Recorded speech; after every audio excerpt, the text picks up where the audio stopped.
Happy teachers day everyone. आज teachers day है और इस मौके पर मैं सभी टीचर्स को ऑल ओवर द वर्ल्ड और ओवर द इंडिया मैं विश करना चाहूँगी happy teachers day, because I was also a teacher.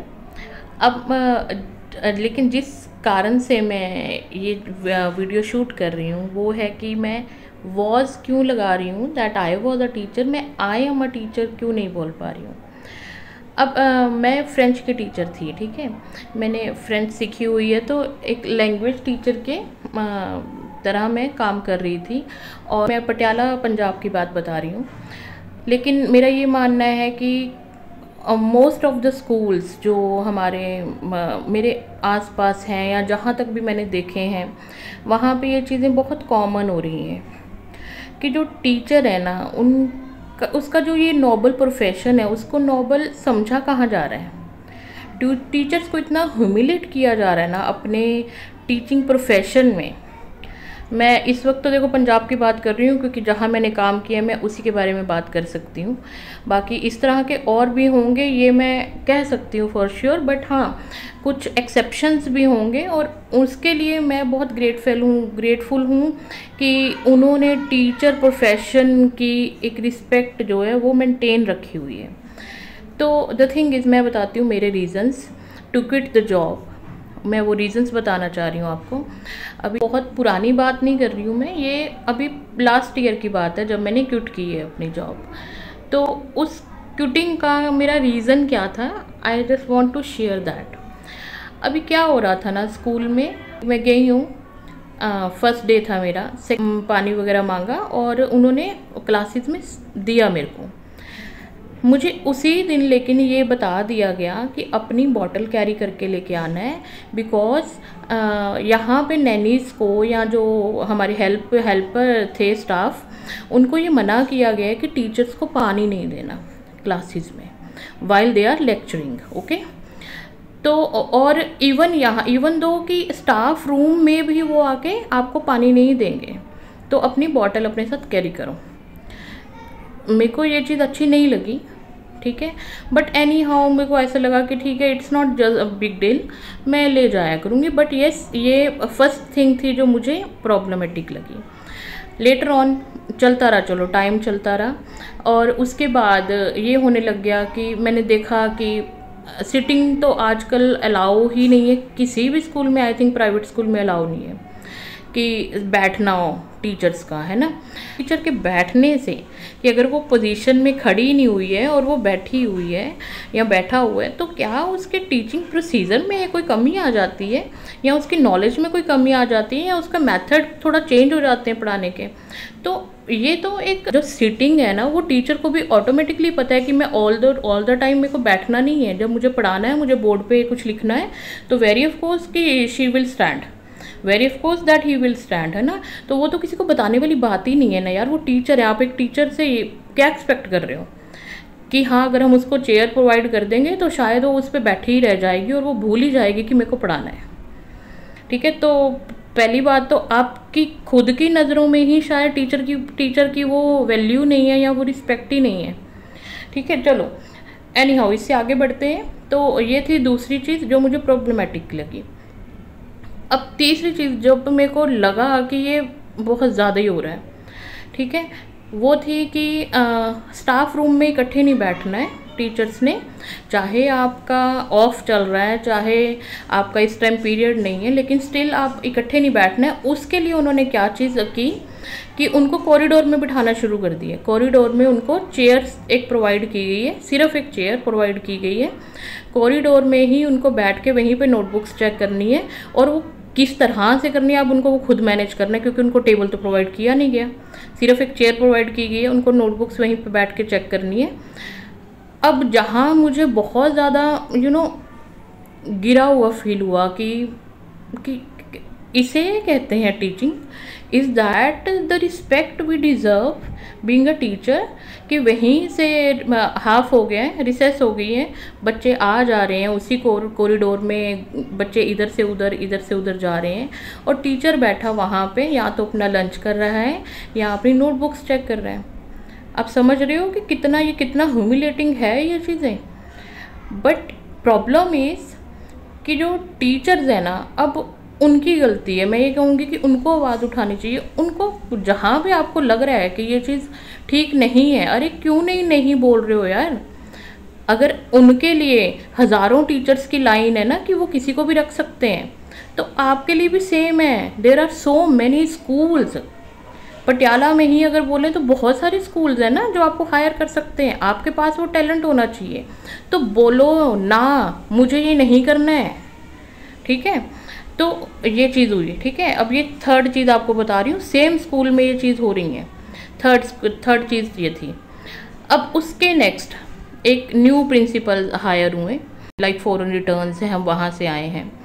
तो we all are seeking like कि ठीक है कोई फॉरेन रिटर्न्स हैं तो कुछ और हमें अच्छा आइडिया देंगे या कुछ और अच्छा होगा, है ना।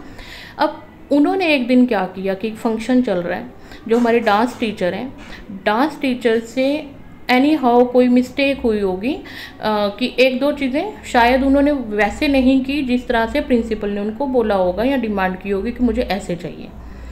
अब उन्होंने क्या किया कि तो उस डांस टीचर को उन्होंने उस पूरे ग्रुप के सामने, जो भी ग्रुप को वो लीड कर रहे थे, जिनको सिखा रहे थे वो, उनके सामने उन्होंने मतलब सुनाया उन्होंने कि मैं तुम्हें निकाल दूंगी, you don't even deserve to be a teacher.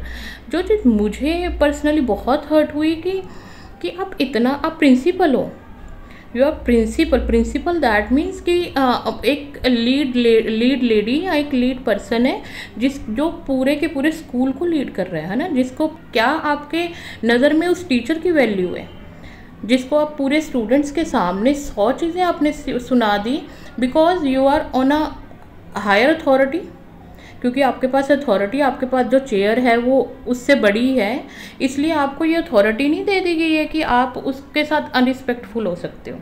तो that is the fourth thing, ठीक है। अब ये 4 चीज़ें हुई हैं। प्रोफेशन को मैं रिस्पेक्ट करती हूँ, उस प्रोफेशन की ही जहाँ पे रिस्पेक्ट नहीं हो रही है, तो वहाँ मतलब वो स्कूल किसी को क्या ही पढ़ाएगा, वो स्कूल किसी बच्चे को क्या ही उसका फ्यूचर बनाएगा या किस तरह का उसको ह्यूमन बीइंग बनाएगा, जिस स्कूल की खुद की वैल्यूज़ बहुत लो हैं। तो अभी जो 5th चीज़ हुई ना, वो हुई है सबसे बड़ा मेरे लिए रीज़न बना to quit my job is कि 10th के स्टूडेंट्स थे, 10th के स्टूडेंट हैं, और वो जो स्कूल है ना थोड़ा सा रूरल एरिया में है, मतलब थोड़ा गांव वाली साइड है। तो इतना भी गांव नहीं है कि वो सिटी के साथ अटैच नहीं होता है, सिटी से 25 किलोमीटर ही आगे था वो पटियाला से, ठीक है।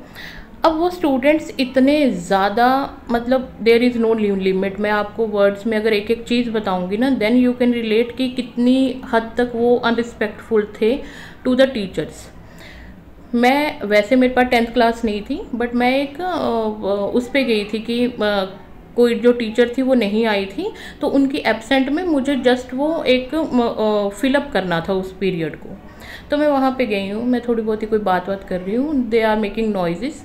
तो मैंने उनको बोला कि बेटा आप थोड़ा सा प्लीज़ बी क्वाइट, ठीक है।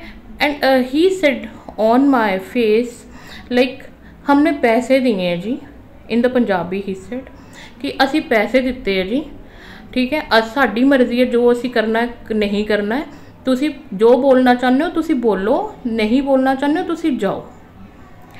These are the words of the students and they are 4 actually together who actually laugh on me। और ये चीज़ करते हुए मैंने उनको फिर भी 1-2 बार समझाने की कोशिश की कि this is not good, this is not a positive trait, you need to be a good human at least. अभी ये चीज़ें मैं बता रही हूँ, बट अगेन एंड अगेन कुछ ना कुछ वो अपनी तरफ से थ्रो कर रहे हैं मेरी तरफ कोई ना कोई नेगेटिव टॉन्ट्स। तो I just left that class. अब आई हैव डिसाइडेड कि I am the teacher, they are the students, तो मुझे उनके लेवल पे जाके 1-to-1 उनको आंसरिंग नहीं करना है हर एक बात का। तो I just left the class. अब मैं जाके प्रिंसिपल को बोलती हूँ ये चीज़ कि I am sorry for that ma'am, but again मुझे ये क्लास नहीं देनी है कभी, बिकॉज मेरा ना उतना पेशेंस लेवल है कि मैं अनरिस्पेक्टफुल जो भी होगा, चाहे वो जो भी हो, मैं नहीं बेयर करूँगी। ही सेड ओके, ठीक है, उन्होंने भी ओके बोल दिया। अब उसके बाद क्या हुआ कि उन्हीं क्लास के लड़कों ने किसी एक जो अनमैरिड टीचर थे उनका हैंड पकड़ा, किसी एक कोई एक आर्गुमेंट हो गया था उनके साथ ही, उन्होंने उसका हाथ पकड़ लिया। अब आर्गुमेंट क्या था मुझे याद आ गया, मैं आपको बताती हूँ। वो स्मार्ट वॉच लेके आया था लड़का, तो मैम ने वो स्मार्ट वॉच ले ली कि मेरे को दे दो, बाद में आप ले लेना। तो उस चीज़ के कारण जब उन्होंने उसकी स्मार्ट वॉच को पकड़ा है तो उन्होंने उसका हाथ पकड़ लिया कि मुझे ये स्मार्ट वॉच दो। आप समझ रहे हो कि वो किस हद तक अनरिस्पेक्टफुल थे थ्रू टूवर्ड्स द टीचर्स। तो अब ये वाली जो सीन हुआ ना, ये मैंने प्रिंसिपल मैम के साथ डिस्कस किया कि ma'am we need to do something, कि इनके पेरेंट्स को बुलाइए, इनके पेरेंट्स को बुला के उनको ये चीज़ें बताइए। इवन दो हमें उनको वार्न करना चाहिए कि अगर आपके बच्चे नहीं हटते हैं या नहीं समझते हैं तो we will do something and we will take some strict action over this. तो उस पर मुझे मैम का जो बोलना था ना, वो मुझे मतलब बिग टाइम हर्ट कर गया। उन्होंने बोला कि देखो डियर, क्या है ना कि इनके जो पेरेंट्स हैं ना, अब वो थोड़े से जमींदार वगैरह हैं या कुछ हैं, तो उनकी तरफ से काफ़ी पैसा वैसा आता है, और इकट्ठे 5 स्टूडेंट्स को अगर निकालेंगे तो मैनेजमेंट जो है ना ये चीज़ करेगी नहीं कभी। मैनेजमेंट को क्या चाहिए, मैनेजमेंट को पैसा चाहिए कि पैसा आ रहा है हमारे पास, और उसके कारण अगर वो उनको बोलेंगे ना तो उनके पेरेंट्स इस तरह के हैं कि वो पेरेंट्स ये बोलेंगे कि ठीक है जी निकाल दो हमारे बेटे को, ठीक है। तो इसलिए कहते हैं, इसलिए मैनेजमेंट ये चीज़ करेगी नहीं, हम ही लोगों को ये चीज़ सोचनी पड़ेगी कि ज़्यादा उनके मुँह ही मत लगो। तो उस टाइम के बाद ना आई डिसाइडेड कि मेरे को रहना ही नहीं है, क्योंकि जिस थॉट के साथ मैं उस प्रोफेशन में हूँ वो थॉट मुझे आगे से कन्वे ही नहीं हो रहा है। वो थॉट के साथ शायद वो लोग चल ही नहीं रहे। उनके लिए स्कूल, टीचिंग या उनका फ्यूचर बनाना या उनको अच्छे इंसान बनाना, ये इस दौड़ में है ही नहीं है। वो है सिर्फ पैसों के लिए कि हमारे पास पैसा आना चाहिए, बच्चों का फ्यूचर जाए भाड़ में, कोई फ़र्क नहीं पड़ रहा है। That time I quit that. तो टीचर्स डे पे ये सब कुछ बोलने का मेरा मतलब सिर्फ इतना ही है कि अगर कोई भी मैनेजमेंट ये बात सुन रही है, किसी भी स्कूल की मैनेजमेंट हो, किसी भी स्कूल के प्रिंसिपल हो, या किसी भी आप हायर अथॉरिटी पे हो, जो कि आपके स्टाफ में टीचर्स हैं, हेल्पर्स हैं, please value that profession, value that teachers, क्योंकि वो टीचर्स के कारण आपका स्कूल जाना जा रहा है। जो भी वो टीचर्स पढ़ा रहे हैं ना, जो भी स्टडी वो प्रोवाइड कर रहे हैं आपके स्टूडेंट्स को, उसके कारण ये रिज़ल्ट बन रहा है, उसी के कारण आपका स्कूल पहचाना जा रहा है। तो please at least value that profession, value that person जो आपके पास आके इतने कम वेजेस पे आपके पास आके पढ़ा रहा है, आपके स्टूडेंट्स को झेल रहा है। तो अगर जो वो टीचर आ रहा है ना, उसकी रिस्पॉन्सिबिलिटी आपकी है आपके प्रेमिसेस में। अगर उसके साथ कोई बच्चा बदतमीज़ी कर रहा है, उसके लिए स्टैंड भी आप ही को लेना पड़ेगा। तो इसलिए मैंने ये चीज़ शेयर की है। अदरवाइज़ बहुत सारे स्कूल होंगे जो ये चीज़ें नहीं कर रहे हैं, या जो चीज़ें जो हो सकता है कि अच्छा बिहेव कर रहे हों अपने टीचर्स के साथ या उनकी वैल्यू करते हों, तो उनके लिए thank you so much from a teacher. कि ये बहुत ज़रूरी है कि हम जहाँ पे जा रहे हैं टीच करने के लिए, वो स्कूल भी हमें उतनी रिस्पेक्ट दे जितना कि प्रोफेशन की रिस्पेक्ट है। Thank you so much.